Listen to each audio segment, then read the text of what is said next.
அனைவருக்கும் வணக்கம். Welcome to Abi's recipe. இன்றைக்கி இந்த வீடியோவில் கிட்ஸ் லஞ்ச் பாக்ஸ் டே 5 தேவுக்கு நாங்கள் என்ன பேக் பண்ணி கொடுத்தோம் அப்படிங்கிறது தான் உங்க கூட நான் ஷேர் பண்ணிக்க போகிறேன். வாங்க பார்க்கலாம். நைட்டே பார்த்திங்கன்னா நிலக்கடலை இந்த மாதிரி பேக்கெட்லேயே கிடைக்கிது. ஸோ அதை வாங்கி எவ்வளோ வேணுமோ அதை ஊற வச்சுட்டேன். ஸோ காலையில் வேக வைக்கிறதுக்கு ஈஸியாக இருக்கும். சீக்கிரமாகவே வெந்துடும். பாத்திரத்துலேயே போட்டு நம்ம வேக வச்சுக்கலாம். பருப்பு குக்கரில் வச்சு எடுத்துட்டேன். ஸோ இன்றைக்கி பருப்பு தான் தரப்போகிறேன். பூண்டு, அதுக்கப்புறம் பச்சை மிளகாய். இது தேவுக்கு மட்டும் கிடையாது, எங்களுக்கும் சேர்த்து நான் லஞ்சுக்கும் ப்ரிப்பேர் பண்ணுறதுனால இதுவே இருக்கட்டும். எண்ணெய் நல்லா காஞ்சிருச்சு. கடுகு போட்டுக்கலாம். இப்போ நம்ம தட்டி வச்சுருக்கிற பூண்டு, பச்சை மிளகாய் அதையும் இதில் ஆட் பண்ணிக்கிறேன். கருவேப்பிலை. இப்போ இது நல்லா வாசம் வரும். இதில் நல்லா வணங்கினதுக்கப்புறமா சின்ன வெங்காயம், ஒரு 10 சின்ன வெங்காயம் சின்ன சின்னதாக கட் பண்ணி வச்சுருக்கேன், அதை சேர்த்திக்கிறேன். பச்சை மிளகாய் வேறு எதுவும் நான் சேர்த்த போகிறது கிடையாது. காரத்துக்கு பச்சை மிளகாய் மட்டும்தான். அதனால் 4 பச்சை மிளகாய் சேர்த்திக்கிறேன். பூண்டோடு இந்த பச்சை மிளகாய் சேர்ந்து நம்ம நல்லா தட்டும் போது நல்ல ஒரு ஃப்ளேவர் கிடைக்கும். அதனால தான் முன்னாடி பூண்டு தட்டும் போது 2 பச்சை மிளகாய் சேர்த்துனேன். இப்போ உப்பு, மஞ்சத்தூள் இது ரெண்டுத்தையும் சேர்த்து நல்லா வணக்க போகிறோம். கொஞ்சம் பெருங்காயத்தூள் சேர்த்திக்கலாம். இப்போ இதை நல்லா வணங்கினதுக்கப்புறமா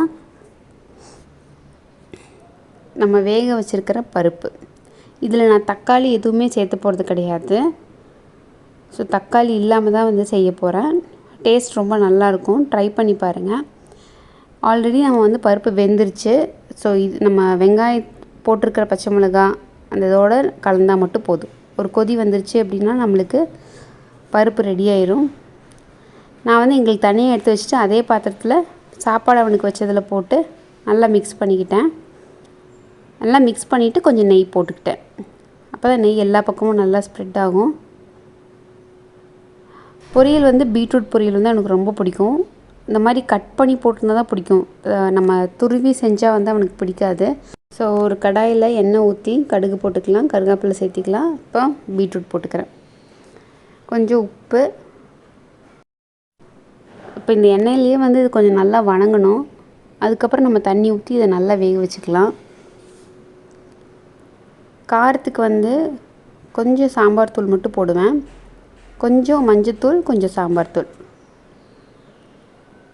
ஸோ இதை நல்லா வணக்கி விட்டுடலாம்.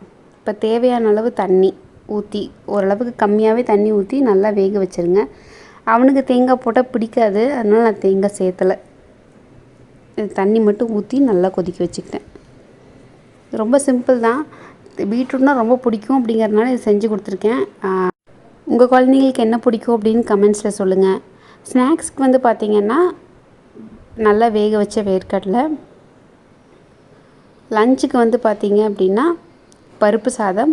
அது நல்லா கிளறி வச்சுட்டு கடைசியில் டிஃபன் பேக் பண்ணும்போதும் மேலே கொஞ்சம் பருப்பு ஊற்றினேன். அப்போ தான் கொஞ்சம் ட்ரையாக இல்லாமல் இருக்கும். அப்புறம் பொரியல் பீட்ரூட் பொரியல். உங்கள் வீட்டு லஞ்ச் மெனு என்ன அப்படின்னு சொல்லிட்டு நீங்கள் கீழே சொல்லுங்கள். இந்த வீடியோ பிடிச்சிருந்துச்சு அப்படின்னா ஒரு லைக் கொடுங்க. மறக்காமல் நம்ம சேனலுக்கு சப்ஸ்கிரைப் பண்ணுங்கள். பக்கத்தில் இருக்கிற பெல் பட்டனையும் ப்ரெஸ் பண்ணிடுங்க. நான் அப்போ தான் எப்போல்லாம் வீடியோஸ் போட்டோன்னா உங்களுக்கு நோட்டிஃபிகேஷன் வரும். Stay healthy, be happy. Thank you.